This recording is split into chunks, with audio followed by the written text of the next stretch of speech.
So first ఏంటంటే transfer of business కేసెస్లో చూద్దాం. ఈ కేసులో ఏంటంటే ఒకవేళ ఒక ట్యాక్సిబుల్ పర్సన్ అంటే ఇది ఏ టైప్ ఆఫ్ పర్సన్ ఎంటిటీ అన్నది లేదు ఇక్కడ, ఏ ఎంటిటీ అయినా అయ్యి ఉండొచ్చు. ఒకవేళ అలాంటి పర్సన్ మన బిజినెస్ ట్రాన్స్ఫర్ చేసేస్తే కనుక ఆ ట్రాన్స్ఫర్ చేసేసిన ఎవరైతే ట్రాన్స్ఫర్ ఉంటారో తీసుకున్నవాడు ఉంటాడో ఆ తీసుకున్న పర్సన్ ట్యాక్స్ పే చేయాల్సి ఉంటుంది. ఒకవేళ మనం బిజినెస్ ట్రాన్స్ఫర్ చేసేటప్పుడు ఏదైనా పెండింగ్ లయబిలిటీస్ ఉండిపోయింది అనుకోండి, లైక్ జిఎస్టీ పే చేస్తే మన లాగా ఎంతో మీకు బుక్స్లో ఓపెన్లో ఉంది, బట్ మీరు బిజినెస్ ట్రాన్స్ఫర్ చేశారనుకోండి ఆ కేసులో ఆ 1 lakh ఏదైతే ఉందో బిఫోర్ డేట్ ఆఫ్ ట్రాన్స్ఫర్ దానికి మీరు జాయింట్లీ లైబుల్ అవుతారు. ఈ దీని రిలేటెడ్ క్వశ్చన్స్ కూడా మీకు మీకు డైరెక్ట్గా బుక్లో ఉన్నాయన్నమాట. ఐసిఐసిఐ బోర్డ్ బుక్లో ఫస్ట్ క్వశ్చన్ దీని రిలేటెడ్ ఉంటుంది. సో ఒకవేళ మీకు బిజినెస్ ట్రాన్స్ఫర్ చేసేటప్పుడు పెండింగ్ లయబిలిటీ ఏమైనా ఉంటే మీరు ఎవరైతే మీ దగ్గర నుంచి ఆ బిజినెస్ తీసుకున్నారో ప్లస్ మీరు ఇద్దరు ఆ పెండింగ్ లయబిలిటీకి లైబుల్ ఉంటారనమాట. ఇద్దరి దగ్గర ఎవరి దగ్గర నుంచి అయినా కలెక్ట్ చేసుకోవచ్చు.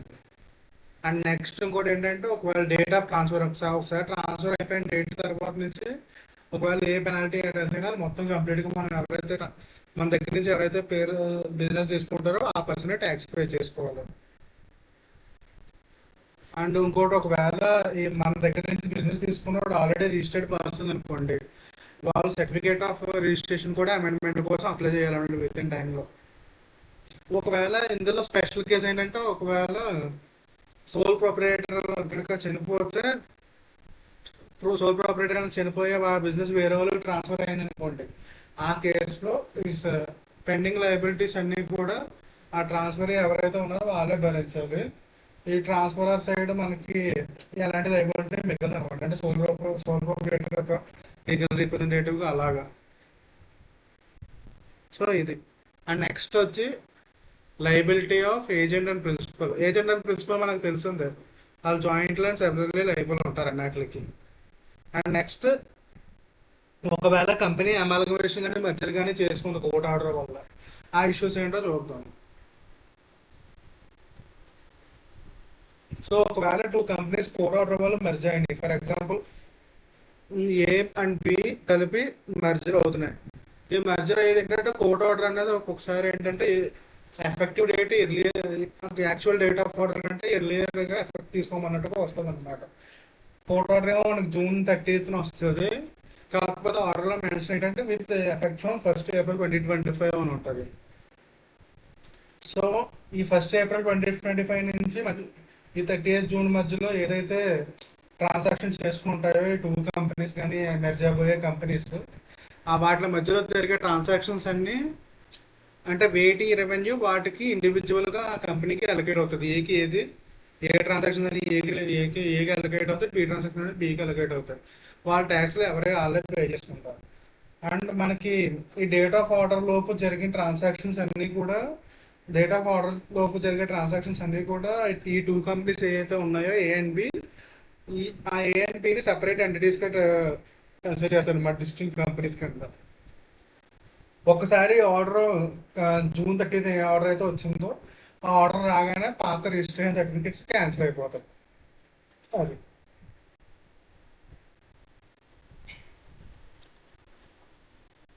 సో ఒకవేళ కంపెనీ లిక్విడేట్ అయింది అనుకోండి, లిక్విడేటర్ కమిషనర్కి with in 30 days of this appointment అన్నది వాళ్ళకి ఇంటిమేట్ చేయాలన్నమాట.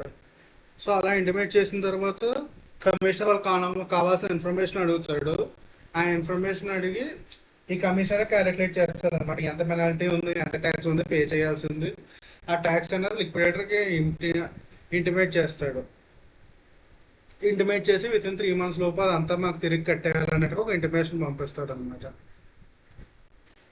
ఒకవేళ ఈ లిక్విడేటర్ కట్టలేకపోయాడంటే ఆ టైంలో ఎవడైతే కంపెనీ డైరెక్టర్ ఉన్నాడో ఈచ్ అండ్ ఎవ్రీ డైరెక్టర్కి నుంచి జాయింట్లీ సెవరల్లీ లయబుల్ అనమాట. అయితే అందరూ కామన్గా ఏంటంటే అమౌంట్ వేసుకోవచ్చు, లేదంటే కొంతమంది దగ్గర ఉంది కొంతమంది దగ్గర లేదనుకోండి. ఫర్ ఎగ్జాంపుల్ ఏబిసిడి దగ్గర అమౌంట్ ఉంది, ఈ దగ్గర అమౌంట్ లేదు, కాకపోతే మీరు కట్టాల్సిన పెనాల్టీ అయితే జాయింట్గా అందరూ కలిపి 10 లక్షలు ఇవ్వచ్చు. లేదంటే ఇప్పుడు మన ఎగ్జాంపుల్లోనే ఏబిసిడిలో ఈ దగ్గర డబ్బులు లేవు, సో ఏబిసి కలిపి మొత్తం ఈ 10 లక్షలు వాళ్ళ ముగ్గురు మీద కట్టాల్సి ఉంటుంది అనమాట. సో ఆ పాయింట్ మీనింగ్ అన్లెస్ ఏంటంటే ఆ డైరెక్టర్ ఎవడైతే ఉన్నాడో D and D, A and బిలో ఎవడో ఒకడు నాకు దీనికి నాకు ఏ సంబంధం లేదు, నా పార్ట్ నుంచి ఏ నెగ్లిజెన్స్ లేదని ప్రూవ్ చేస్తే కనుక వాడి దగ్గర నుంచి వాడు డబ్బులు కట్టక్కర్లేదు. సో అది లిక్విడేషన్ టైంలో అది.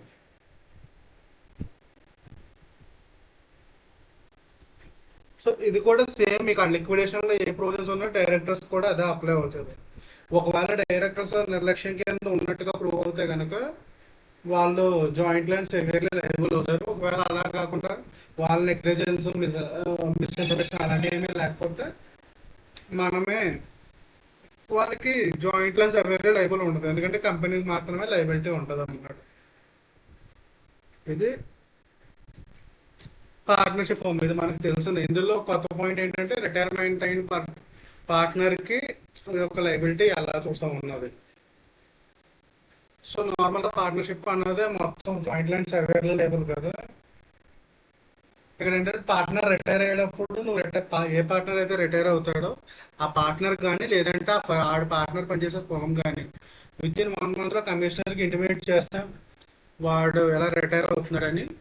సో ఏ డేట్ అయితే రిటైర్మెంట్ ఉంటుందో ఆ డేట్ వరకు ఈ రిటైర్డ్ పార్ట్నర్ కూడా లైబుల్ అవుతాడు అనమాట, ఒకవేళ విత్ ఇన్ 1 monthలో ఇంటిమేట్ చేస్తాడు. అలా కాదు, విత్ ఇన్ 1 monthలో ఇంటిమేట్ చేయలేదంటే కనుక ఎప్పుడైతే ఇంటిమేట్ చేస్తారో ఆ డేట్ వరకు వాడు కంప్లీట్లీ లైబుల్ అవుతాడు అనమాట. ఈవెన్తో వాడు రెసిగ్నేషన్ మార్చిలో పెట్టినా కూడా యాక్చువల్ ఇంటిమేషన్ మేలో చేసేటప్పుడు మేలో అవుతాడు, అది లెక్క. సో గార్డియన్స్ అండ్ ట్రస్టీస్ ఇది కూడా సేమ్. ఈ గార్డియన్స్ అండ్ ట్రస్టీస్ ఒకటి కోర్ట్ ఆఫ్ వాట్స్, ఈ రెండు ప్రొవిజన్స్ సేమ్గా ఉంటాయి.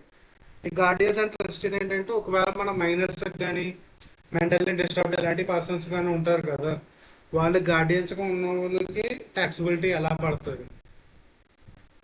ఇక్కడ పాయింట్ ఏంటంటే ఒకవేళ నిజంగా వాళ్ళే డైరెక్ట్గా బిజినెస్ చేస్తే ఈ గార్డియన్ కింద ఎవరు ఉన్నారో ఆ పర్సన్కి డైరెక్ట్గా బిజినెస్ ఉంటే ఎంత ట్యాక్స్ కట్టారో అంత ట్యాక్స్ వాళ్ళ దగ్గర నుంచి కలెక్ట్ చేసుకుంటారు, బెనిఫిషియరీస్ దగ్గర, ట్రస్ట్ దగ్గర.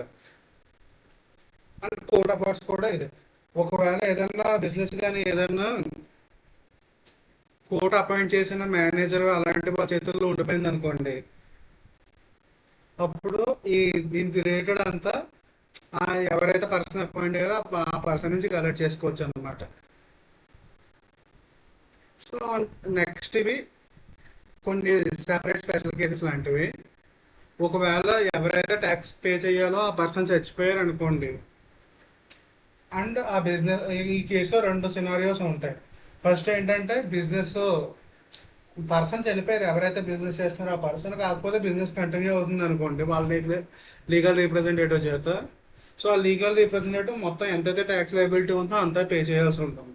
ఒకవేళ అలా కాదు, ఎవరైతే చనిపోయారో వాళ్ళు చనిపోయిన తర్వాత ఈ పర్టికులర్ పర్సన్ లీగల్ రిప్రజెంటేటివ్ ఎవరైతే ఉన్నారో బిజినెస్ డిస్కంటిన్యూ చేస్తారనుకోండి, అంటే ఎవరైతే పర్సన్ బిజినెస్ చేశారో ఇంతకుముందు వాళ్ళ దగ్గర నుంచి ఎంత ఆస్తి వస్తే అంత ఆస్తిని ఉపయోగించి ట్యాక్స్ లయబిలిటీని క్లియర్ చేస్తారు. అంతకుమించి ఒకవేళ ఫర్ సపోజ్ నాకు ఆ, ఆ పర్టికులర్ పర్సన్ చనిపోయిన తర్వాత 1,50,000 వచ్చింది, కాకపోతే ఆ పర్సన్కి ట్యాక్స్ లయబిలిటీ 2,50,000 ఉంది. నీకు 1,50,000 వచ్చింది కాబట్టి 1,50,000 గవర్నమెంట్కి ఇస్తాం. అదే ఇక్కడ లెక్క డెత్ ఆఫ్ పర్సన్ అంటే. నెక్స్ట్ వచ్చి పార్టీషన్ ఆఫ్ ఫర్మ్, ఇది మనకు అవన్నీ తెలిసినాయి. ఒకవేళ హెచ్యుఎఫ్ పార్టీషన్ అయితే అప్ టు ద పార్టీషన్ డేట్కి జాయింట్ లైన్ సెవియర్లీ లైబుల్ ఉంటారు partner, each and every member అనమాట. ఈ డిసల్యూషన్ ఆఫ్ ఫర్మ్ కూడా సేమ్. ఇవి ఇందులో ఉన్న points, liability and special cases అంట. ఇదేంటంటే మనకి పెద్దగా ఉపయోగం ఉండదు, కాకపోతే ఎంసీక్యూస్ కానీ లేదంటే చిన్న చిన్న 2 మార్క్స్ కానీ అడిగే ఛాన్స్ ఉంది. మీకు ఒకసారి ఐసీఐ బోర్డు క్వశ్చన్స్ కూడా చూపిస్తాను.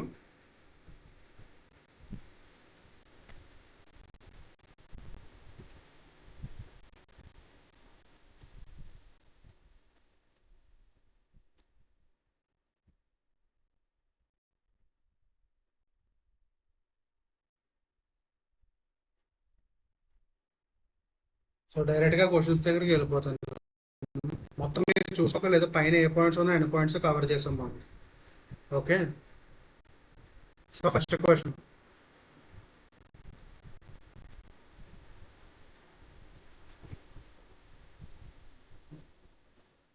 ఒక రిజిస్టర్డ్ పర్సన్ వాళ్ళ బిజినెస్ మొత్తానికి ఇంకో కంపెనీకి అమ్మాడు. కాకపోతే ఏంటంటే ఈ పాత కంపెనీకి కట్టాల్సిన కొన్ని డ్యూస్ ఉండిపోయినాయి. 人間は魔人に滅ぼ సో ఈ పాత కంపెనీకి కట్టాల్సిన కొన్ని డ్యూస్ ఉండిపోయినాయి కదా. ఈ కేసులో ఏంటి, మనం ఇందాక ఫస్ట్ మాట్లాడుకున్న ప్రొవిజన్ ఇంతే. సో అలాంటి కేసులో జాయింట్గా లయబుల్ అవుతారు ఇద్దరు. అయిపోయింది, ఫస్ట్ క్వశ్చన్ అయిపోయింది అక్కడికి. నెక్స్ట్ ఏజెంట్ రిలేషన్షిప్ గురించి. ప్రిన్సిపల్ ఏజెంట్ రిలేషన్షిప్లో జాయింట్గా లయబుల్ ఉంటారు. Both principal and agent jointly and severally liable అనే పాయింట్ రాస్తే అయిపోతుంది. ఇక్కడ థర్డ్ క్వశ్చన్ ఏంటి, person liable to pay GST. Okay, ఎవరైతే ట్యాక్స్ పే చేయాల్సి ఉన్నారో వాళ్ళు చనిపోయారు. అలాంటి టైంలో ట్యాక్స్ ఎవరు కట్టాల్సి ఉంటుంది, ప్రొవైడెడ్ ఆ బిజినెస్ ఒక ఎవరైతే పర్సన్ చేస్తారో ఆ పర్సన్ తర్వాత కంటిన్యూ అవుతారు కనుక. మీకు ఇందాక ఏం చెప్పాను, ఒకవేళ ఎవడైనా పర్సన్ ట్యాక్స్ పే చేయాల్సి ఉంటే చనిపోతే వాళ్ళ బిజినెస్ వాళ్ళు చనిపోయిన కంటిన్యూ చేస్తే కనుక లీగల్ రిప్రజెంటేటివ్ మొత్తం ట్యాక్స్ లయబిలిటీ పే చేయాలి. ఫోర్త్ క్వశ్చన్ అంటే అదే థర్డ్ క్వశ్చన్ మోడిఫై చేసి ఒకవేళ బిజినెస్ ఆపేస్తే ఏం చేయాలి. బిజినెస్ ఆపేస్తే ఏం చేస్తామంటే నీకు ఆ చనిపోయిన పర్సన్ నుంచి ఎంత వస్తుందో ఆ ఆస్తిని ఉపయోగించి కడతావు. ఇది ఆల్రెడీ చెప్పాం కదా, కోర్ట్ ఆఫ్ వార్డ్స్లో ఏంటంటే ఎవరి దగ్గర అయితే ఎస్టేట్ ఉంటుందో ఆ ఎస్టేట్ కోర్ట్ ఆఫ్ వార్డ్స్ దగ్గర ఉన్న, ఒకవేళ ఈ కోర్ట్ ఆఫ్ వార్డ్స్ అపాయింట్ చేసిన మేనేజర్ కానీ అడ్మినిస్ట్రేటివ్ జనరల్ కానీ ఏ పర్సన్ దగ్గర ఉంటే ఆ పర్సన్ దగ్గర నుంచి మీరు ట్యాక్స్ కలెక్ట్ చేసుకోవచ్చు.